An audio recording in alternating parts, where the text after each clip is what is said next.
Magandang araw po, welcome po sa aking channel, Love9 TV. Nandito po tayo ngayon sa Lipa, Batangas kung saan meron po tayong bagong video presentation, isang bahay bakasyunan. May total lot area po ito na 540 square meters at may floor area na 300 square meters.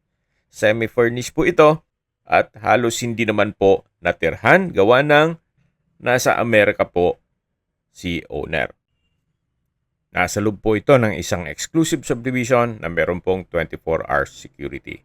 May 3 bedrooms, 3 toilet and bath, at tungkol naman sa dokumento nito, ito po'y titulado at buhay po ang may-ari. Ang full video po ay mapapanood nyo sa aking YouTube channel na Love9 TV Official. Binebenta po ito ni owner sa halagang 19 million pesos net. Kung may mga katanungan po kayo, tawag lang po kayo sa aking numero. Maraming salamat po.